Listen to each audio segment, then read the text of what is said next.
Hello everyone, ఈరోజు ఈ వీడియోలో చాలా ఇంపార్టెంట్ టాపిక్ అండ్ మీ అందరికీ తెలిసిన చాలా బ్యాడ్ న్యూస్ టీసీఎస్లో జరిగిన లే ఆఫ్ గురించి మనం డీటెయిల్గా డిస్కస్ చేయబోతున్నాం.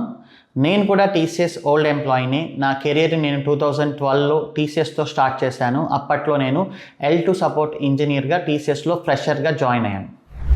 సో ఈ వీడియోలో నేను టీసీఎస్లో జరిగిన లే ఆఫ్స్ గల రీజన్స్ ఏంటి, దానివల్ల ఎవరు ఎఫెక్ట్ అయ్యారు అండ్ నెక్స్ట్ మనం ఎలాంటి జాగ్రత్తలు తీసుకోవాలి అనే దాని గురించి డీటెయిల్గా డిస్కస్ చేయబోతున్నాం. సో ఫస్ట్ ఆఫ్ ఆల్, లే ఆఫ్స్ అనేది చాలా కామన్ అయిపోయాయి. లాస్ట్ 3-4 ఇయర్స్ నుంచి మీరు చూసింటే అది ఓన్లీ ఐటీ కంపెనీస్లోనే కాదు, ప్రపంచంలో ఉండే ప్రతి సెక్టార్లో లే ఆఫ్స్ అనేది జరుగుతున్నాయి, ఇంక్లూడింగ్ గవర్నమెంట్ ఎంప్లాయీస్. యుఎస్ అర్జెంటీనాలో గవర్నమెంట్ ఎంప్లాయీస్ని చాలా భారీ సంఖ్యలో లే ఆఫ్స్ అనేది చేశారు. సో ఏంటి ఈ లే ఆఫ్స్కి కారణం? అది ఐటీ కానీ వేరే సెక్టర్ కానీ అంటే, సో టెక్నాలజీ అనేది లాస్ట్ 10 ఇయర్స్లో చాలా హ్యూజ్గా చేంజ్ అయిపోయింది. And post COVID effect, number of wars ఎక్కువైపోయాయి. సో ఈ రీజన్స్ వల్ల ఎకనామీ అనేది బాగా డౌన్ అయిపోయింది. బిజినెస్ పైన చాలా ప్రెషర్ ఉంది. ఎలాంటి బిజినెస్లో అయినా కూడా రెవెన్యూస్ అనేది అంత ఆశాజనకంగా లేవు. సో దీనివల్ల లే ఆఫ్స్ అనేది చాలా కామన్ అయిపోయింది, మనం రోజు వింటూనే ఉంటాం.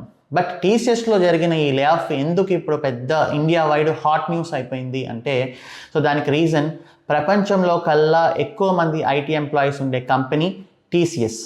అండ్ నేను టీసీఎస్లో జాయిన్ అయినప్పుడు 3 లక్షల మంది ఎంప్లాయీస్ ఉన్నారు 2012లో. ఇప్పుడు 6 లక్షల మంది కంటే ఎక్కువ ఎంప్లాయీస్ ఉన్నారు. 6 లక్షల మంది కంటే ఎక్కువ ఎంప్లాయీస్. అందులో 2% మెంబర్స్ అంటే అరౌండ్ 12,000 మెంబర్స్ని లే ఆఫ్ చేస్తున్నట్లు అఫీషియల్గా అనౌన్స్ చేశారు. ఇది టీసీఎస్ హిస్టరీలో కల్లా బిగ్గెస్ట్ లే ఆఫ్. సో టీసీఎస్ని ఇప్పటి వరకు అందరూ ఒక గవర్నమెంట్ జాబ్ లాగా చూశారు. అంటే టీసీఎస్లో జాబు చాలా సేఫ్గా ఉంటుంది, సెక్యూర్గా ఉంటుంది, శాలరీ ఇంక్రిమెంట్స్ అంత ఎక్కువగా లేకపోయినా అట్లీస్ట్ మనకు ఆన్సైట్ ఆపర్చునిటీస్ వచ్చి జాబ్ సేఫ్టీ అనేది గవర్నమెంట్ జాబ్ లాగా ఉంటుంది అని టీసీఎస్లో జాబ్ కోసం చాలామంది ట్రై చేస్తూ ఉంటారు. వన్స్ టీసీఎస్లో జాబ్ రాగానే కంఫర్టబుల్ పొజిషన్లోకి వెళ్ళిపోయామని ఫీల్ అవుతూ ఉంటారు.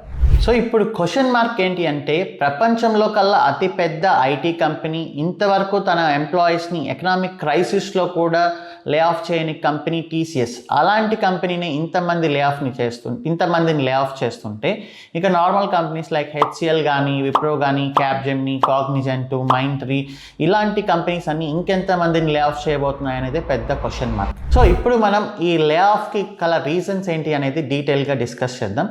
టీసీఎస్ ఏం చెప్తుంది అంటే, అందరూ అనుకున్నట్టు ఆర్టిఫిషియల్ ఇంటెలిజెన్స్ కాదు ఈ లే ఆఫ్కి కారణం అని చెప్తుంది.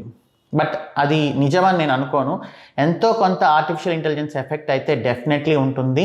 బట్ వాళ్ళు చెప్తున్న మేజర్ రీజన్ ఏంటి అంటే, మనం వాటర్ ఫాల్ నుంచి అజైల్కి కంప్లీట్గా షిఫ్ట్ అవబోతున్నాం. దానివల్ల ఒక టీమ్ హైరార్కీ అనేది చాలా హ్యూజ్గా చేంజెస్ అనేది జరుగుతున్నాయి. అందువల్ల లే ఆఫ్ చేయాల్సి వస్తుంది అనేది టీసీఎస్ చెప్తున్న మేజర్ రీజన్.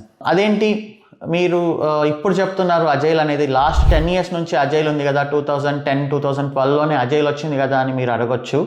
బట్ ఒక టెక్నాలజీ వచ్చిన వెంటనే అందరూ దానికి షిఫ్ట్ అయిపోరు. మెయిన్గా banking and financial services and then insurance and pharmaceutical projects ఇలాంటివన్నీ ఏంటి అంటే, ఒక టెక్నాలజీ వచ్చిన వెంటనే దానికి ఇమీడియట్గా షిఫ్ట్ అయిపోవు. వాళ్ళు చాలా లేట్గా, అందరికంటే లాస్ట్లో వాళ్ళు టెక్నాలజీ అనేది చేంజ్ అవుతారు. సో ఇప్పుడు ఆ కంపెనీస్ అన్నీ వాటర్ ఫాల్ నుంచి అజైల్ మోడల్కి షిఫ్ట్ అవుతూ ఉన్నాయి. సో ఇప్పుడు టెక్నాలజీ అనేది బాగా స్టేబుల్ అయింది కాబట్టి, సో ఇప్పుడు వాళ్ళు ట్రెడిషనల్ వాటర్ ఫాల్ నుంచి అజైల్, డెవాప్స్ అండ్ క్లౌడ్ మెథడాలజీస్కి వాళ్ళు షిఫ్ట్ అవుతున్నారు. సో ఇదే చాలా పెద్ద రీజన్. నేను 2012లో టీసీఎస్లో జాయిన్ అయినప్పుడు మా project telecom project water fall మోడల్లో రన్ అయ్యేది. అప్పుడు ఎంతమంది టీమ్స్ ఉండేవాళ్ళు అంటే, L1 support, L2 support, L3 support. అంటే L3 అంటే డెవలప్మెంట్ టీము, తర్వాత టెస్టింగ్ టీము, టెస్టింగ్లో కూడా మాన్యువల్ టెస్టింగ్, ఆటోమేషన్ టెస్టింగ్ అని, build and release team, monitoring team, service desk, Linux administration team, networking team, database administration team, SharePoint team, and then release manager, change management team. ఇలా అంటే చాలా teams ఉండేవి waterfall మోడల్లో. And work అనేది చాలా తక్కువగా ఉండేది, కంఫర్టబుల్గా ఉండేది. వన్స్ ఎప్పుడైతే అజైల్కి షిఫ్ట్ అయ్యామో, సో ప్రతి ఒక్కరూ డెవాప్స్ అండ్ క్లౌడ్ టెక్నాలజీస్ని ఖచ్చితంగా ఇంప్లిమెంట్ చేయాల్సిన సిచ్యువేషన్ వచ్చింది. అండ్ ఇక్కడ ఆటోమేషన్ అనేది చాలా హ్యూజ్గా జరుగుతుంది. మొత్తం రెస్పాన్సిబిలిటీస్ అన్నీ క్లౌడ్ ప్రొవైడర్స్ షిఫ్ట్ అవుతాయి కాబట్టి మనకు అట్లీస్ట్ 20-30 మెంబర్స్ ఎంప్లాయీస్ని మనం ఈజీగా రిమూవ్ చేయొచ్చు. సో ఇప్పుడు ఆ బ్యాంకింగ్ ప్రాజెక్ట్స్ ఏవైతే ఉన్నాయో టీసీఎస్ అనేది చాలా ప్రాజెక్ట్స్ని హ్యాండిల్ చేస్తూ ఉంటుంది ఇండియాలో. అది బ్యాంకింగ్ కానివ్వండి, పాస్పోర్ట్ కానీ, ఐఆర్సిటీసీ కానీ అండ్ వరల్డ్ వైడ్ ఉండే చాలా పెద్ద పెద్ద ప్రాజెక్ట్స్ అన్నిటిని టీసీఎస్ హ్యాండిల్ చేస్తూ ఉంటుంది. అందులో ప్రాజెక్ట్స్లో వాటర్ ఫాల్ నుంచి అజైల్కి షిఫ్ట్ అవుతున్నప్పుడు చాలా ఎంప్లాయీస్ని వాళ్ళు రిమూవ్ చేయాల్సిన సిచ్యువేషన్ వచ్చింది. అండ్ వాళ్ళు ఏం చెప్తున్నారంటే, మేము ముందుగానే ఎంప్లాయీస్ని అప్స్కిల్ అవ్వడానికి చాలా ట్రై చేసాము, వాళ్ళకి చాలా ట్రైనింగ్స్ ప్రొవైడ్ చేశాము. బట్ ఎంత ట్రై చేసినా కూడా వాళ్ళలో చాలామంది అప్స్కిల్ అవ్వడానికి రెడీగా లేరు అని చెప్పి వాళ్ళని తీసేస్తున్నాం అనే రీజన్స్ మనకు టీసీఎస్ మెన్షన్ చేసింది. సో ఇది ఒక రకంగా ట్రూ. నేను 2016 నుంచి చెప్తున్నాను, డెవాప్స్ అండ్ క్లౌడ్ అనేది ఫ్యూచర్లో చాలా ఎమర్జింగ్ గేమ్ చేంజింగ్ టెక్నాలజీగా మారబోతుంది. దీనివల్ల చాలా జాబ్స్ పోతాయి. అందులో లైనక్స్ అడ్మినిస్ట్రేషన్ కానీ, డేటాబేస్ అడ్మినిస్ట్రేషన్ కానీ, L2 సపోర్ట్ కానీ అండ్ వెబ్ లాజిక్ సపోర్టు, ఇలా అడ్మినిస్ట్రేషన్ కైండ్ ఆఫ్ జాబ్స్ అన్నీ చాలా ఈజీగా పోతాయని నేను లాస్ట్ 10 years నుంచి చెప్తున్నాను, 2016 నుంచి. మీరు ప్రీవియస్ వీడియోస్ కూడా చూసింటే. సో ఇప్పుడు ఏంటి అంటే, ఇంకా టీసీఎస్ ఈ వాటర్ ఫాల్ నుంచి అజైల్కి వెళ్ళిపోవడం వల్ల ఇక కంప్లీట్గా ఈ ఎంప్లాయీస్ని తీసేయాల్సిన సిచ్యువేషన్ అనేది ఏర్పడింది. వాళ్ళు చెప్పేది ఏంటి అంటే, ఏఐ వల్ల 20% ప్రొడక్టివిటీ పెరిగింది తప్ప జాబ్స్ పోవడానికి ఏఐ రీజన్ కాదు. జాబ్స్ పోవడానికి వాటర్ ఫాల్ నుంచి అజైల్కి షిఫ్ట్ అవ్వడమే అని వాళ్ళు చాలా స్ట్రాంగ్గా చెప్తున్నారు. సో వీళ్ళలో ఎవరికి జాబ్స్ పోయాయి అంటే, mid level and senior level employees, అంటే మోర్ దాన్ 8 years ఎక్స్పీరియన్స్ ఉండే వాళ్ళు ఎవరైతే పీపుల్ మేనేజ్మెంట్లో మెయిన్గా ఉన్నారు. అంటే టెక్నాలజీలో కాకుండా పీపుల్ మేనేజ్మెంట్, అంటే ఒక 2-3 ఒక టీమ్ లీడర్ ఉంటారు టీసీఎస్లో. చాలా ఎంప్లాయీస్ని డిప్లాయ్ చేస్తుంది టీసీఎస్ వాటర్ ఫాల్ మోడల్లో.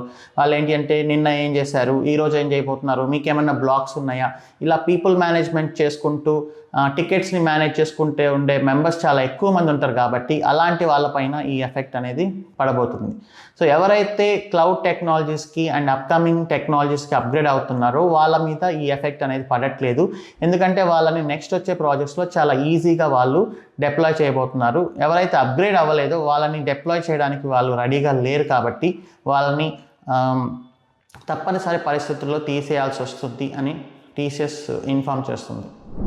సో ఇప్పుడు మనం తీసుకోవాల్సిన జాగ్రత్తలు ఏంటి అంటే, ఇప్పుడు మీరు టీసీఎస్లో ఉండొచ్చు, లేకపోతే వేరే కంపెనీలో అయినా ఉండొచ్చు. మీరు ఒకసారి మిమ్మల్ని మీరు క్వశ్చన్ చేసుకోండి, మీరు అప్కమింగ్ టెక్నాలజీస్ని ఇంప్లిమెంట్ చేసే ప్రాజెక్ట్లో ఉన్నారా, లేకపోతే లెగసీ ప్రాజెక్ట్లో ఉన్నారా? లెగసీ ప్రాజెక్ట్లో ఉన్నప్పుడు దాన్ని అజైల్కి కానీ అండ్ వేరే టెక్నాలజీకి కానీ షిఫ్ట్ చేసినప్పుడు మీ స్కిల్స్ అనేది రెడీగా ఉండాలి. సో ప్రతి ఒక్కరికి కామన్గా కావాల్సిన స్కిల్ ఇప్పుడు ఖచ్చితంగా క్లౌడ్ అండ్ డెవ్సెకాప్స్. అది మీరు డెవలప్మెంట్ అయినా, ఏ ప్రోగ్రామింగ్ అయినా, జావా అయినా, .NET అయినా, సి అయినా, C++ అయినా, పైథాన్ అయినా, Node.js అయినా, React.js అయినా, AngularJS అయినా, Go లాంగ్వేజ్ అయినా, మీరు ఎలాంటి ప్రాజెక్ట్లో ఉన్నా కూడా ఖచ్చితంగా డెవ్సెకాప్స్ అండ్ క్లౌడ్ టెక్నాలజీస్ని అక్కడ ఇంప్లిమెంట్ చేస్తుంటారు. సో నేను చెప్పేది ఏంటి అంటే, ఎవరైతే ఈ సపోర్ట్ అడ్మినిస్ట్రేషన్లో ఉన్నారో మీరందరూ డెవ్సెకాప్స్ అండ్ క్లౌడ్కి కానీ మూవ్ అయితే మిమ్మల్ని చాలా ఈజీగా నెక్స్ట్ వచ్చే అప్కమింగ్ ప్రాజెక్ట్స్లో అండ్ అప్స్కిల్లింగ్ ప్రాజెక్ట్స్లో మిమ్మల్ని ఈజీగా డిప్లాయ్ చేసే ఛాన్సెస్ చాలా ఎక్కువ ఉంటాయి. సో అది ఐటీలో ఉండేవాళ్ళు, టెక్నాలజీ అనేది ఫ్రీక్వెంట్గా చేంజ్ అవుతూ ఉంటుంది కాబట్టి మనం ప్రతిరోజు ఏదో ఒకటి నేర్చుకుంటూనే ఉండాలి. అది చాలా హార్డ్గా కాకుండా స్మార్ట్గా నేర్చుకోవాలి. బేసిక్స్ అనేది స్ట్రాంగ్గా ఉంచుకొని మనం టెక్నాలజీని ఒక ఫోకస్తో, ఒక ఇంట్రెస్ట్తో నేర్చుకోవాలి. ఫోర్స్ఫుల్గా నేర్చుకుంటే ఎవరు దాన్ని నేర్చుకోలేరు. అలా ఫోర్స్ఫుల్గా నేర్చుకోవాలని ట్రై చేసినప్పుడు లే ఆఫ్స్ అనేది చాలా కామన్గా జరుగుతూ ఉంటాయి. సో మనం ఎమోషనల్గా ఈ లే ఆఫ్స్ని థింక్ చేస్తే మనకు వచ్చేది ఏమీ లేదు. మనల్ని మనం క్వశ్చన్ చేసుకుంటూ మనం టెక్నికల్గా స్ట్రాంగ్గా ఉంటే మన జాబ్ అనేది ఎప్పటికైనా సేఫ్గానే ఉంటుంది.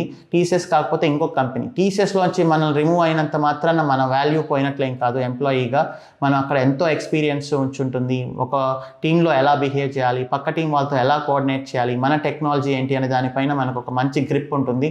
ఇప్పుడు మన వాల్యూ ఏం పోయినట్లు కాదు. దానికి కొంచెం ఎక్స్ట్రాగా స్కిల్స్ నేర్చుకొని ఎక్స్ట్రాగా అప్స్కిల్ అయితే మనల్ని డెఫినెట్లీ చాలా కంపెనీస్ మనల్ని కన్సిడర్ చేస్తాయి. Thanks for watching. See you in next video.